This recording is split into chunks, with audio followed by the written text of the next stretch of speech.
কোরবানির সামনে রেখে গরু মোটাতাজাকরণে ব্যস্ত নাটোরের খামারিরা। সম্পূর্ণ দেশীয় পদ্ধতিতে পালন করায় এই অঞ্চলের পশুর চাহিদাও বেশি। এরই মধ্যে পাইকারি ব্যবসায়ীরা ভিড় করছেন খামারগুলোতে। জেলায় এবার চাহিদার দ্বিগুণ গবাদি পশু প্রস্তুত করেছেন খামারিরা। সিলন টি রপ্তানিতে শীর্ষে। গরুর খাবারের আয়োজন করতে এই কর্মযজ্ঞ। কাটা হচ্ছে কাঁচা ঘাস, পশুর যত্ন দিতে ব্যস্ত খামারিরা। কোরবানির ঈদ ঘিরে যেন নতুন প্রাণ ফিরে পেয়েছে নাটোরের খামারগুলো।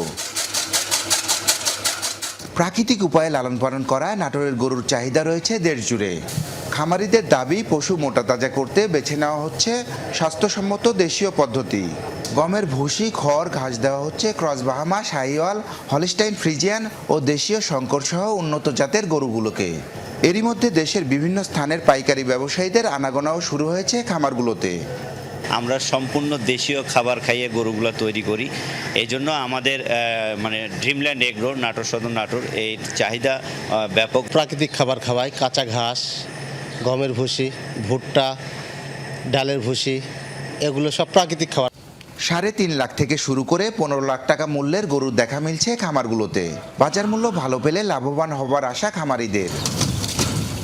আমরা বিভিন্ন হাট থেকে ঘুরে বাছাই করে উন্নত জাতের গরুগুলো কিনে থাকি। আমাদের দেশে যদি অন্য দেশ থেকে গরু অবৈধভাবে হোক বৈধভাবে হোক আমাদের দেশে আসে, তাহলে আমাদের দেশের খামারিরা এত ক্ষতিগ্রস্ত হবে যে এই ক্ষতি কোনোদিনই পূরণ করতে পারবে না।